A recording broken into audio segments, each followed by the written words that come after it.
سمعنا تودن كنور دوي أنا غسل يوحى ومتشيله والله حفظه وأنا هاي نجس على المي ساسنا سنة ويا بنتي أنا وصية وسوالي بلي عالم هاي سيا أنا دجونا بس أنا دجونا دايما قلت وين ما قلت والله قولي وأنا هاي كاس على المي لجن بسم الله الرحمن الرحيم. السلام عليكم ورحمة الله تعالى وبركاته. داوديال لaba jirka ama saddex jirka deegaanada reerkiisa ka soo jeeda maanta sidaas ayuu u hadlayaa xageebay joogan dadkii waaweynaa Muuse Biixi Cabdi Muuse Dadqal iyo kooxdii horkacayay ee dhiiga ku meeranaysay ayaa waxa moodaa inay dhinac walba u jabeen iyadoo Ilaahay uu garabkooda ka baxay lagaga adkaaday diblomaasiyadii dagaalka diblomaasiyadda iyo sidoo kale midkii kale ee caadiga ah tooska ahaa iyo midkii kale oo markaasi baraha bulshada intaba maadaama ay baadil ku soconayaan oo waxay dhoodhoobayaan ay tahay baadil. haddaba waxaynu idin soo gudbinaynaa falaqayn ku aadan wararkii ugu dambeeyay iyo kulankii golaha ammaanka ay ka yeesheen xaaladda guud ahaan Soomaaliya si gaar ah arrinta laascaanood. aynu ku horeyn ee daawadayaal sidoo kale wafdi Mareykan ah ayaa waxa ay gaareen magaalada Hargeysa kuwaas oo hogaaminayo markaas sarkaal ka tirsan safaaradda Mareykanka ay Muqdisho ku leedahay. magaalada Hargeysa waxa maanta gaaray daawadayaal wafdi ka socday safaaradda Mareykanka ee Soomaaliya waxayna kulan la qaateen horjoogaha maamulka Somaliland ee dhiigicabka Muuse Biixi Cabdi iyagoo kala hadlay dagaalka iyo duqeynta uu ku hayo magaalada Laascaanood iyo weerarka uu ku hayo ilaha muhiimka ah ee asaasiga u ah nolosha bulshada. wada hadal aan markaasi waxba la isku reeban ayaa daawadayaal ay wada yeesheen wafdigan ka socday safaaradda Mareykanka iyo sidoo kale Muuse Biixi Cabdi. dawladda Mareykanka waxay ku biiraysaa dalabka beesha caalamka ee ku baaqaya xabad joojin degdeg ah oo shuruud la'aan ah gargaarka aadanaha oo la hor istaagin ayaa lagu yiri war ka soo baxay Mareykanka. inta ay soo qortay dawladda Mareykanka laakiin xogo hoose oo aynu helnay ayaa waxay sheegayaan wafdiga uu hogaaminayo Tim Trankley sarkaalka lagu magacaabo inay cadaadis aad u xoog badan ay saareen Muuse Biixi Cabdi sidoo kalena ay ugu goodiyeen in talaabooyin cadcad la iska qaadi doono haddii duqeynta lagu hayo magaalada Laascaanood ee xarunta gobolka Sool ee meelaha fogfog laga soo duqeynayo haddii la jooji waayo sida ugu dhaqsiyaha badan. waxaana sidoo kale xogtu ay sheegaysaa in ay amar ku siiyeen inuu ciidankiisa meesha ka dheereeyo. haddaba daawadayaal dhinaca kale golaha ammaanka ee qaramada midoobay ayaa waxa ay iyaguna ka qaateen xaaladda Soomaaliya kulan gooni ah guud ahaan si gaar ah xaaladda Laascaanoodna si gaar ah ayaa looga hadlay. golaha ammaanka ee qaramada midoobay ayaa qabtay kulan furan oo xog waran ah oo ay kaga hadlayeen xaaladda Soomaaliya waxa ayna warbixin markaasi kaga dhageysteen kusimaha ergeyga gaarka ee xogayaha guud ee qaramada midoobay u qaabilsan Soomaaliya ahna madaxa xafiiska kaalmaynta qaramada midoobay ee Soomaaliya UNOSOM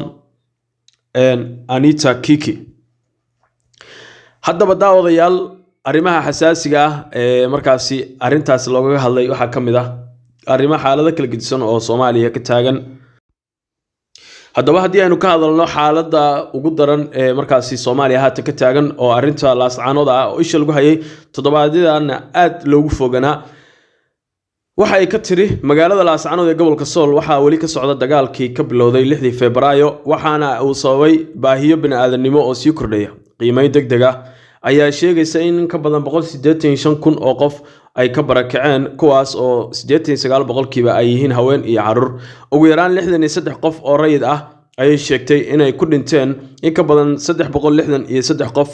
waa ay ku dhaawacmeen. waxaa socda dadaalo lagu joojinayo dagaalka balse xaaladda oo ay ka mid tahay beegsiga kaabayaasha dhaqaalaha ayaa wali ah mid laga naxo. waxaan jeclaan lahaa inaan ku celiyo hadaladii hore ee qaramada midoobay iyo saaxiibada caalamiga ee cambaareynay cunfiga iyaga oo ku baaqaya in xiisadaha siyaasadeed lagu xaliyo wada hadal isla markaana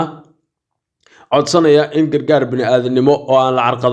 carqaladayn loo markaasi geeyo si degdeg ah si wax looga qabto baahiyaha barakacayaasha iyo dadka ay dhibaatadu saameysay ayay tiri Anita Kiki oo markaasi sida uga adag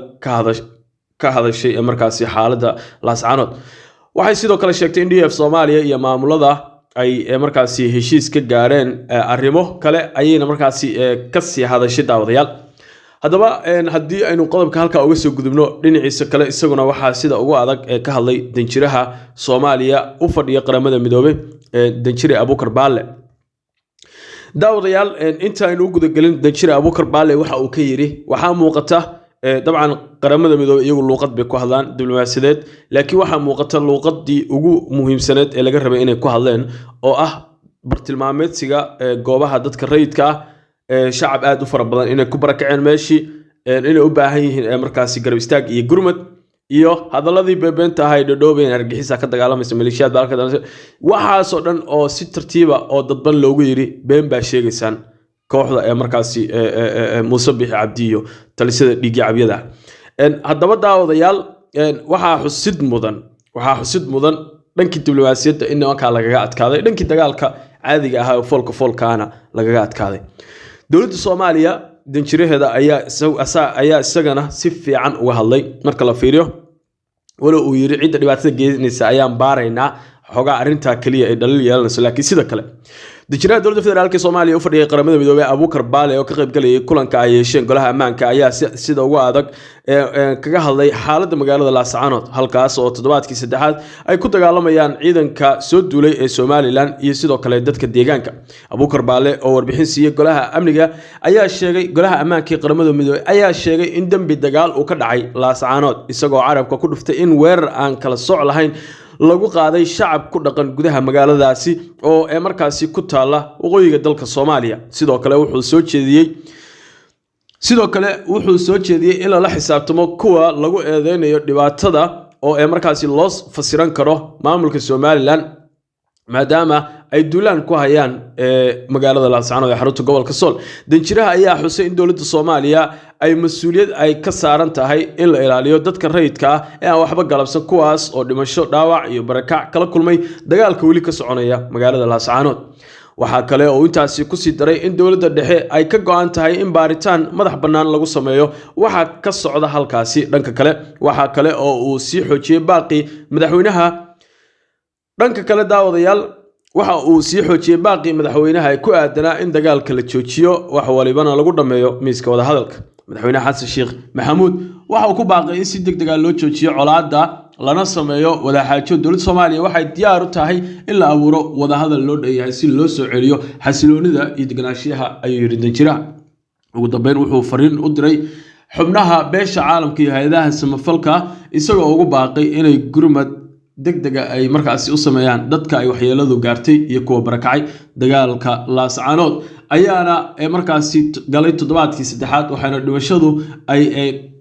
ka badan tahay daawadayaal 150 markaasi aaraade dhinaca marka la eego dadka deegaanka dhimashadu waxay sii cagacageynaysaa ku dhawaad 150 halka dhinaca kale isaguna waa Somaliland ee soo warinayo khasaare ku dhawaad dhimasho 200 ka badan iyo dhaawac intaasi ka fara badan inay iyaguna meesha ay ka jiiteen halka dhinaca kale dadkii shacabka ahaa ee dagaalamayaashiina dad 150 ku dhow ay markaasi waxyeelo ku soo gaartay haddaba marka inta laga yimaado inkastoo oo laba dhinac oo dagaalamaysa aysan meeshan jirin dad deegaan iskale iyo dad lagu soo duulay ay jiraan haddana dadaalada ay sameeyeen RSC dagaalka dhinac walba ay tahay oo ay qaadeen midka diblomaasiyadda iyo sidoo kale midka caadiga ah oo isdifaaca ah ayaa waxa moodaa in aysan inaba caadi ahayn iyo midka kale oo social media ama baraha bulshada platformyada qaybahooda kala gedisan ama warbaahinta idil ka soconaya tiyo lagu daray dadka Soomaaliyeed oo necab dulmiga isla markaana taageero lixaad la siinaya dadka deegaankoodii lagu soo duulay ee dhibaatada baan lagu hayo inda jirihii ama safiirkii qaramada midoobay u fadhiyay Soomaaliya oo halkaasi ka sheego dambiyad dagaal in laga galay waaweyn golaha ammaanka ee qaramada midoobay wax sahlan oo maaragtay fudud maahan sidoo kale waxa jirta xubno 10 qof gaaraya oo si dadban ee markaasi xayiraado kala gedisan loo saaray sida xogtu ay sheegayso golaha ammaanka war-saxaafadeedka ama waxyaabaha shalay ka soo baxay waxna si public ay ahayn waxna shir albaabada ugu xiran yahay oo hoose ay isla xaaladan Laascaanood ay ka yeesheen taas oo lagu la fugurayay bartilmaameedsiga xubno gooni ah oo dagaalka horbooday oo ka tirsan maamulka Somaliland oo xataa ay ku jiraan inaan uu dhalay ama inama ay dhaleen markaasi inaanu dhalay Muuse Biixi Cabdi iyo kuwa ugu sarsareeya ee maamulkaas kuwaas oo cunqabateeno iyo xayiraado kala gedisan lagu soo rogay magaalada Laascaanood ayaa noqotay magaalo buluug ah oo dadka deegaanka gaar ahaan jamaahiirta dhalinyaradu ay ku dadaalayaan inay calanka cawaale meel walba ku buufiyaan iyadoo ay dagaalkii kaga adkaadeen maamulka Soomaaliland dhowr isku day oo ay sameeyeen jab aad u culus loo geystay fikirkaaga sidaad u aragto guusha reer SSC ay gaareen iyo guud ahaan ummadda Soomaaliyeed dhanka hoose nagula wadaag